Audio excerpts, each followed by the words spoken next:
నమస్తే welcome to news 360 నేను సువర్ణ bulletin updates చూస్తే ఢిల్లీలో సీఎం రేవంత్ రెడ్డి 12 గంటలకు ఏఐసీసీ అధ్యక్షులు మల్లికార్జున ఖర్గేతో సమావేశం కానున్నారు. ఇప్పటికే ఆలస్యమైన టీపీసీసీ అధ్యక్ష పదవితో పాటు మంత్రివర్గ విస్తరణపై చర్చించనున్నారు. ఇప్పటికే పలుసార్లు అధిష్టానంతో చర్చలు జరిపినప్పటికీ పీసీసీపై స్పష్టత రాకపోవడంతో నేడు మరోసారి కాంగ్రెస్ పెద్దలతో చర్చించి ఫైనల్ చేయనున్నట్లు సమాచారం.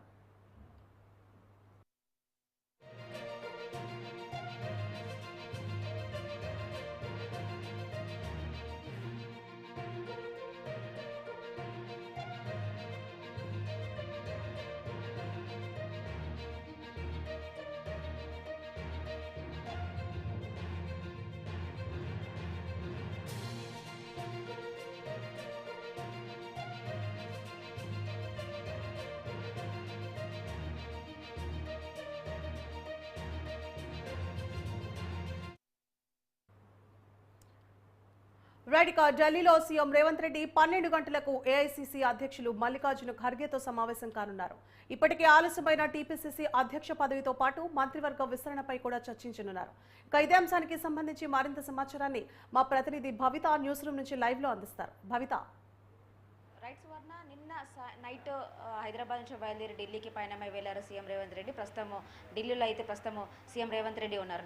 నిన్న సీఎం రేవంత్ రెడ్డితో పాటు తెలంగాణ వ్యవహారాల ఇన్ఛార్జి దీపాదాస్ మున్షితో పాటు మంత్రి ఉత్తమ్ కుమార్ రెడ్డి, సిద్దిరాబాబు కూడా ఢిల్లీ పయనమై వెళ్లారు. అయితే ఈ రోజు ఉదయం డిప్యూటీ సీఎం బట్టి విక్రమార్క కూడా ఢిల్లీ వెళ్ళినట్టుగా తెలుస్తుంది. అయితే ముఖ్యంగా గత కొంతకాలంగా పెండింగ్లో ఉన్నటువంటి పీసీసీ చీఫ్ కావచ్చు, మిగతా కేబినెట్ విస్తరణ కావచ్చు, నామినేట్ పదవులకు సంబంధించి కూడా పూర్తి స్థాయిలో కొంతమేరకు కొలిక్కి వచ్చే అవకాశం ఉన్నట్టుగా తెలుస్తుంది. ముఖ్యంగా వాటిపైన చర్చించడానికి ఢిల్లీ వెళ్ళినట్టుగా తెలుస్తుంది. అయితే డిసెంబర్లో అధికారంలోకి వచ్చినట్టు కాంగ్రెస్ పార్టీ అప్పటి వరకు కూడా పీసీసీగా ఉన్నటువంటి రేవంత్ రెడ్డి సీఎంగా బాధ్యతలు చేపట్టిన తర్వాత ఇటు పార్టీ వ్యవహారాలు కావచ్చు, ఇటు ప్రభుత్వానికి సంబంధించినటువంటి విధి విధానాలు, కార్యాచరణ అంతా కూడా రెండింటిని ఏకదాటిగా మెయింటైన్ చేయడం కష్టమవుతున్న నేపథ్యంలో ఖచ్చితంగా పీసీసీ ఇంకొకరిని నియమించాలని చెప్పేసి అప్పటి నుంచి కూడా రేవంత్ రెడ్డి చెప్పుకుంటూ వస్తున్నారు ఏఐసీసీకి. అయితే అప్పటి నుంచి కూడా అంటే అసెంబ్లీ ఎన్నికల తర్వాత కొద్ది వ్యవధిలోనే పార్లమెంట్ ఎన్నికలు ఉన్న సందర్భంలో ఖచ్చితంగా పార్లమెంట్ ఎన్నికల వరకు కూడా పీసీసీగా రేవంత్ రెడ్డి కొనసాగాలని చెప్పేసి అధిష్టానం నిర్ణయించడంతో వీళ్ళు కూడా ఓకే చెప్పినట్టుగా తెలుస్తుంది. అయితే పార్లమెంట్ ఎన్నికల అనంతరం ఖచ్చితంగా పీసీసీ ఉంటుందని చెప్పేసి అందరూ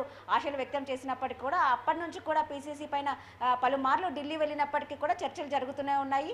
సామాజిక సమీకరణాలు అంతేకాకుండా ఆశావాహులు ఎక్కువ ఉన్న నేపథ్యంలో ఎవరికి ఇస్తే బాగుంటుందనే చర్చ కూడా ఒక కొలిక్కి రాకపోవడంతో ఇప్పటివరకు కూడా అది పెండింగ్లో వస్తున్న పరిస్థితి కనబడుతుంది. అయితే మొన్న తాజా కూడా ఢిల్లీకి వెళ్ళినప్పటికీ కూడా అప్పటికి కూడా చర్చలు జరిగినప్పటికీ కూడా అప్పుడు కూడా ఒక ఫైనల్ డిసిషన్ అనేది తీసుకోలేదు. అయితే నిన్న నైట్ ఢిల్లీకి వెళ్ళినటువంటి రేవంత్ రెడ్డి ఖచ్చితంగా ఈ రోజు మాత్రం ఒక పీసీసీ పైన ఒక కొలిక్కి వచ్చే అవకాశం ఉన్నట్టుగా తెలుస్తుంది. ముఖ్యంగా ఒక విధంగా ఇటు క్యాబినెట్ విస్తరణ మరియు నామినేటెడ్ పోస్టులకు సంబంధించినటువంటి చర్చలు జరిగినప్పటికీ అవి అంటే ఫైనల్ అవుతాయా లేదా అనేది మాత్రం కొంతమేరకు స్పష్టత రావాల్సి ఉంది. కానీ పీసీసీ పైన మాత్రం ఒక కీలక ప్రకటన చేసే అవకాశం ఉన్నట్టుగా తెలుస్తుంది. అయితే పీసీసీకి మాత్రం చాలామంది రేస్లో ఉన్నట్టుగా తెలుస్తుంది, చాలామంది ఆశావాహులు కూడా ఉన్నట్టుగా తెలుస్తుంది. మొదటి నుంచి కూడా ఖచ్చితంగా పీసీసీ మాకే ఇవ్వాలంటే కూడా చాలా సామాజిక సమీకరణాలు చూసుకొని చాలామంది కూడా పోటీ పడుతున్న పరిస్థితి కనబడుతుంది. అయితే ఇంతమంది పోటీ పడుతున్న నేపథ్యంలో ఖచ్చితంగా అందరినీ దృష్టిలో ఉంచుకొని సామాజిక సమీకరణాలన్నీ కూడా ఈక్వల్ చేసుకుంటూ ఖచ్చితంగా పీసీసీ ఇవ్వాలని చెప్పేసి అధిష్టానం భావిస్తున్న నేపథ్యంలో అప్పటి నుంచి కూడా వాళ్ళు ఇంకా దానిపైన ఒక ఫైనల్ డిసిషన్ తీసుకోలేకపోయారు. అయితే మరి కాసేపట్లో 12 గంటల ప్రాంతంలో ఏఐసీసీ కార్యాలయంలో ఏఐసీసీ ప్రెసిడెంట్ అయినటువంటి మల్లికార్జున ఖర్గే సమక్షంలో ఈ సమావేశం జరగనుంది. దీనికి రాహుల్ గాంధీ కూడా హాజరు కాబోతున్నారు. అంతేకాకుండా సంస్థాగత వ్యవహారాల ఇన్ఛార్జ్ అయినటువంటి ప్రధాన కార్యదర్శి అయినటువంటి కేసీ వేణుగోపాల్ కూడా ఈ సమావేశానికి హాజరు కానున్నారు. ఇంకా తెలంగాణ నుంచి ఇప్పటికే సీఎం రేవంత్ రెడ్డి కూడా ఢిల్లీ చేరుకున్న నేపథ్యం కనబడుతుంది. వాళ్ళతో పాటు సిడబ్ల్యూసీ సమావేశంలో మంత్రి ఉత్తమ్ పాల్గొనున్నట్టుగా తెలుస్తుంది. ఈ సమావేశానికి మాత్రం వాళ్ళు కొంతమేరకు హాజరయ్యే అవకాశం లేనట్టుగా తెలుస్తుంది. మిగతా వాళ్ళంతా కూడా ఈ సమావేశానికి హాజరయ్యే అవకాశం ఉన్నట్టుగా తెలుస్తుంది. ఖచ్చితంగా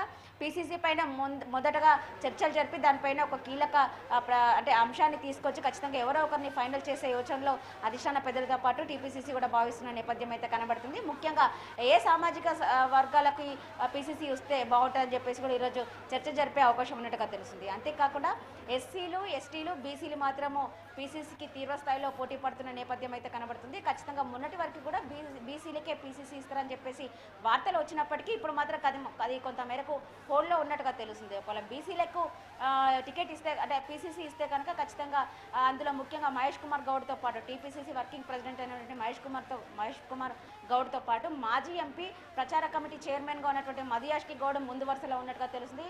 బీసీలో ఇస్తే మాత్రం వాళ్ళిద్దరిలో ఎవరికో ఒకరికి పీసీసీ ఇచ్చే అవకాశాలు ఉన్నట్టుగా తెలుస్తుంది. ఇంకా ఎస్టీ సామాజిక వర్గానికి చూసినట్లయితే గత కొంతకాలంగా పీసీసీలు ఎక్కడ కూడా ఎస్టీ సామాజిక వర్గానికి ఇవ్వలేదని చెప్పేసి ఎస్టీ సామాజిక వర్గం నేతలు కూడా ఖచ్చితంగా మాకు పీసీసీ ఇవ్వాలని చెప్పేసి పూర్తి స్థాయిలో పోటీ పడుతున్న పరిస్థితి కనబడుతుంది. అందులో ముఖ్యంగా చూసినట్లయితే బలరాం నాయక్ ఎక్కువగా ముందు వరుసలో ఉన్నట్టుగా తెలుస్తుంది. అంతేకాకుండా ఒకవేళ మహిళలకు ఇవ్వాల్సి వస్తే మాత్రం ఖచ్చితంగా సీతక్కకు కూడా ఇచ్చే అవకాశాలు ఉన్నట్టుగా తెలుస్తుంది. ఇంకా ఎస్సీ సామాజిక వర్గానికి చూసినట్లయితే ఏఐసీసీ కార్యదర్శి అయినటువంటి సంపత్ కుమార్ మాజీ ఎమ్మెల్యే సంపత్ కుమార్తో పాటు అడ్లూరి లక్ష్మణ్ ధర్మపురి ఎమ్మెల్యేగా ప్రస్తుతం ప్రభుత్వ వైపుగా కొనసాగుతున్నారు. అడ్లూరి లక్ష్మణ్ ముఖ్యంగా తెరపైకి వచ్చినట్టుగా తెలుస్తుంది. అయితే ఈసారి ఖచ్చితంగా ఎస్సీలకే ఇస్తారని కూడా కొంతమేరకు గాంధీభవన్ వర్గాలలో గత 2-3 రోజులుగా చర్చలు జరుగుతున్నప్పటికీ ఖచ్చితంగా ఎస్సీలకి ఇస్తే మాత్రం ముఖ్యంగా అడ్లూరి లక్ష్మణ్ పేరే ఎక్కువగా వినిపిస్తున్న నేపథ్యం అయితే కనబడుతుంది. చూడాలి, ఇప్పటివరకు అయితే ఈ పేర్లన్నీ కూడా ముందు వరుసలో ఉన్నట్టుగా తెలుస్తుంది. ఒకవేళ ఏ సామాజిక వర్గానికి ఇస్తే ఎవరి పేరుని ఫైనల్ చేస్తారని మాత్రం అందరూ ఉత్కంఠగా ఎదురు చూసిన పరిస్థితి కనబడుతుంది. ఇంకా మిగతా విషయానికి వస్తే నామినేటెడ్ పదవులు దాదాపు ఇంక 20కి పైగా నామినేటెడ్ పదవులు అయితే ప్రస్తుతం అయితే పెండింగ్లో ఉన్న పరిస్థితి కనబడుతుంది. అంతేకాకుండా మంత్రివర్గ విస్తరణలో దాదాపుగా 18 మంది మంత్రులతో కలిపి కేబినెట్ ఉండాల్సింది. ప్రస్తుతము 11 మంది, సీఎం రేవంత్ రెడ్డితో 12 మంది అయితే కొనసాగుతున్న పరిస్థితి కనబడుతుంది. ఇంకా చాలా శాఖలు ఖాళీగా ఉన్నాయి.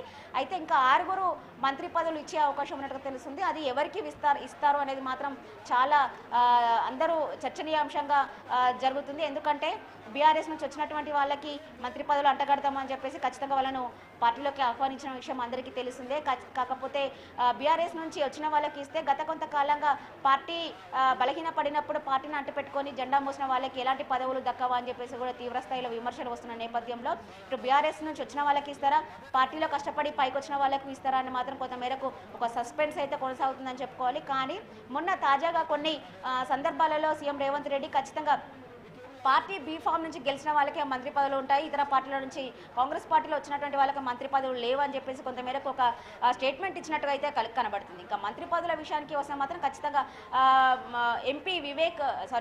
ఎమ్మెల్యే వివేక్ కూడా ఖచ్చితంగా నాకు మంత్రి పదవి కావాలని చెప్పేసి వాళ్ళు అడుగుతున్న పరిస్థితి కనబడుతుంది. నేను పార్టీలోకి వచ్చినప్పుడు కూడా ఖచ్చితంగా నాకు మంత్రి పదవి ఆఫర్ చేశారన్నట్టుగా తెలుస్తుంది. అంతేకాకుండా బీజేపీలోకి వెళ్ళి కాంగ్రెస్లో నుంచి బీజేపీకి వెళ్ళి మళ్ళీ బీజేపీ నుంచి కాంగ్రెస్లోకి వచ్చినటువంటి రాజగోపాల్ రెడ్డి కూడా ఖచ్చితంగా మంత్రి పదవి కావాలని చెప్పేసి వాళ్ళు అడుగుతున్న పరిస్థితి అయితే కనబడుతుంది. చూడాలి, ఖచ్చితంగా గొల్ల కుర్మలకు కూడా ఖచ్చితంగా న్యాయం చేయాలని చెప్పేసి వాళ్ళు కూడా మంత్రివర్గకి పోటీ పడుతున్నట్టుగా మంత్రుల జాబితాలో పోటీ పడుతున్నట్టుగా తెలుస్తుంది. ఇదంతా చూస్తే మాత్రం ఖచ్చితంగా ఎవరు ఆ మంత్రి పదవుల లిస్టులో ఎవరు 6 ఫైనల్ చేస్తారో మాత్రం కొంతమేర అయితే సస్పెన్స్ అయితే కొనసాగుతుందని మనం చెప్పుకోవాలి.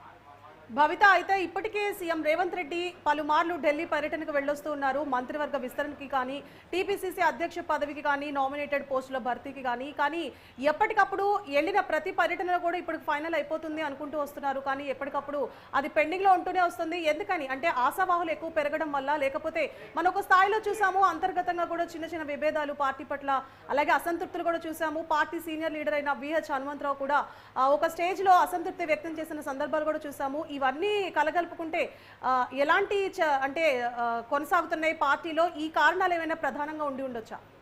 ముఖ్యంగా గత కొంతకాలంగా కూడా ఢిల్లీకి పలుసార్లు వెళ్ళినప్పటికీ వివిధ కారణాలతో ఢిల్లీ వెళ్ళినప్పుడు ఖచ్చితంగా పీసీసీ పైన కూడా చర్చిస్తారు అని చెప్పేసి వార్తలు వచ్చిన నేపథ్యంలో ఖచ్చితంగా పీసీసీ పైన ఒక కీలక ప్రకటన వస్తుందని చెప్పేసి వెళ్ళిన ప్రతిసారి కూడా అటు చెప్పుకుంటూ వచ్చిన పరిస్థితి కనబడుతుంది. కానీ ఈసారి మాత్రం ఖచ్చితంగా పీసీసీ పైన చర్చలు జరపడానికే ఇక్కడ హైదరాబాద్ నుంచి ఢిల్లీ వెళ్ళినట్టుగా తెలుస్తుంది. అంతేకాకుండా మొన్న రుణమాఫీ ఏదైతే చేశారో రుణమాఫీ చేసిన సందర్భంగా ఖచ్చితంగా రైతులు మరొకసారి వరంగల్ వేదికగా రైతు డిక్లరేషన్లో అయితే 2 లక్షల రుణమాఫీకి రాహుల్ గాంధీ ప్రకటించిండ్రో ఖచ్చితంగా రైతులకు రుణమాఫీ చేసిన సందర్భంగా మీరు ఒక భారీ బహిరంగ సభ పెట్టాలని చెప్పేసి రైతులు సీఎం రేవంత్ రెడ్డిని కూడా మొన్న ముఖాముఖి కార్యక్రమంలో కోరడం జరిగింది. అయితే ఇందుకు అనుగుణంగానే ఖచ్చితంగా రాహుల్ గాంధీని ఏదైతే వరంగల్కి కృతజ్ఞత సభ ఏదైతే భారీ బహిరంగ సభ నిర్వహించనున్నారో ఆ సభకు ఖచ్చితంగా హాజరు కావాలని చెప్పేసి ఆహ్వానించనున్నట్టుగా కూడా తెలుస్తుంది. దానికోసం కూడా వెళ్ళినట్టుగా తెలుస్తుంది. ఇంకా ముఖ్యంగా ఈ రెండింటి పైన పక్కన పెడితే ఖచ్చితంగా గత కొంత కొంతకాలం కూడా మంత్రివర్గ విస్తరణ అనేది చాలా లేట్ అవుతూ వస్తుంది. ఎందుకంటే చాలా అన్ని కూడా సీఎం రేవంత్ రెడ్డి పైన ఉన్నాయి కాబట్టి అంటే పాలన పైన దృష్టి సారించడం కొంచెం ఇబ్బంది కలుగుతున్న నేపథ్యంలో ఖచ్చితంగా మంత్రులన్నిటి కూడా కేటాయిస్తే వాళ్ళకి కొంచెం బర్డెన్ తగ్గుతుందని చెప్పేసి ఇటు సీఎం రేవంత్ రెడ్డి కూడా భావిస్తున్న పరిస్థితి అయితే కనబడుతుంది. చూడాలి ఖచ్చితంగా ఈసారి మాత్రం ఖచ్చితంగా అంటే నామినేటెడ్ పోస్టులో మంత్రివర్గ విస్తరణ కొంత మేరకు స్పష్టత రాకపోయినప్పటికీ కూడా ఖచ్చితంగా పీసీసీ పైన మాత్రం స్పష్టత వస్తుందని చెప్పేసి మనము భావించాలి.